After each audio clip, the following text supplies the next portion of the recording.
अगर क्योंकि डिवीजन 1 हो या पूरा देश की बात करें तो महिलाएं की यात्रा रेलवे में सुरक्षित कम है।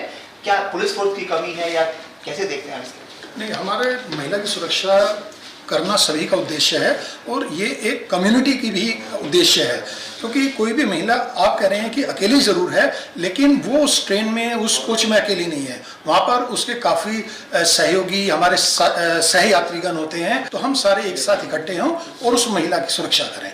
और जहाँ तक अगर कहीं भी किसी एक पर्टिकुलर लोकेशन पे ऐसे इश्यूज आते हैं तो हम वहाँ पर अपनी RPF को भी भेजकर और इन सब चीज़ों को अरेस्ट कर सकते हैं।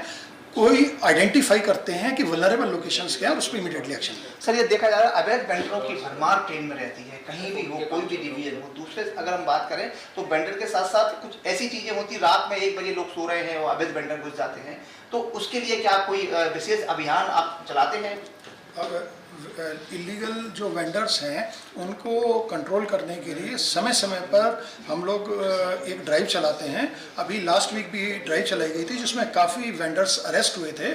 तो ये इस ड्राइव को करने से इन चीज़ों पे हम लोग कंट्रोल कर लेते हैं, लेकिन देखा गया है कि कुछ समय के बाद में वो वापस आ जाते हैं। तो ये एक कंटिन्यूस एक्टिविटी है जिस पे कि हम कंटिन्यूसली काम कर रहे हैं। एक बार कंट्रोल करने से ये चीज़ें नहीं होती हैं, बार बार कंट्रोल कर रहे हैं। 2026-27 की क्या कार्य योजना है भोपाल डिवीजन की, कैसे देखते हैं? जी, 2026-27 में सबसे पहले तो हमारी डिवीज़न में जो ट्रेन का ऑपरेशन है उसको सेफ रखना, ये हमारी सबसे पहली प्रायोरिटी है। इस साल हमारा भोपाल रामगंज मंडी भी स्टेशन के काम चल रहे हैं, अमृत भारत स्टेशन के।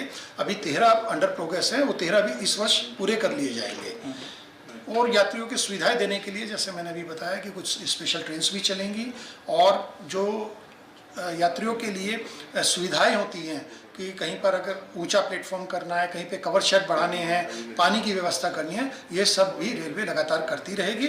और दिव्यांगजन के लिए स्पेशल हमारा फोकस रहेगा कि सभी स्टेशन पे दिव्यांगजन से रिलेटेड हम लोग फैसिलिटी प्रोवाइड करें। सर, मेरा अंतिम सवाल है, ROB को लेकर भोपाल की बहुत बदनामी हुई है। रेलवे बहुत अच्छा काम करता है, एक ड्राइवर रेलवे का पायलट होता है, उस पर हजारों लोग उस पर भरोसा करते हैं, लेकिन जो ROB बना है ना सर, उससे कहीं कि भोपाल की छवि खराब हुई है।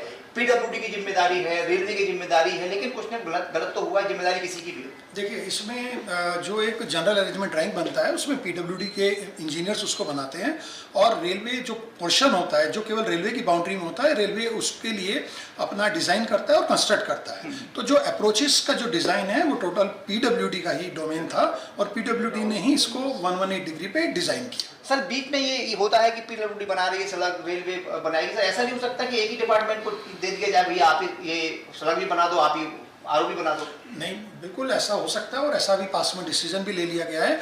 कुछ हमारे ROBs जो इस डिवीजन में बन रहे हैं वो पूरे की पूरी रेलवे बना रही है, इंक्लूडिंग अप्रोचेस। तो उसमें एक ही एजेंसी होने से हमेशा ठीक रहता है और कुछ जगह NHAI पूरा का पूरा ब्रिज बना सकती है। तो ये आपस में डिसाइड कर लिया जाता है, जो भी इंटरेस्टेड है वो बना लेते हैं।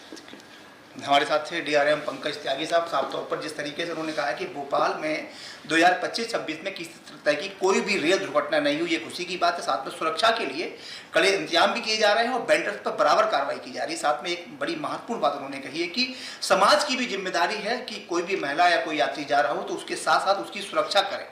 निश्चित तौर पर कहेंगे जिस तरीके से अब 25-26 का लेखा जोखा पेश किया गया है, आने वाले 26-27 में भी ऐसी शुभकामनाएं रेलवे को और DRM पंकज त्यागी को। कैमरा पर्सन सुशील के साथ अरविंद चौहान, भोपाल।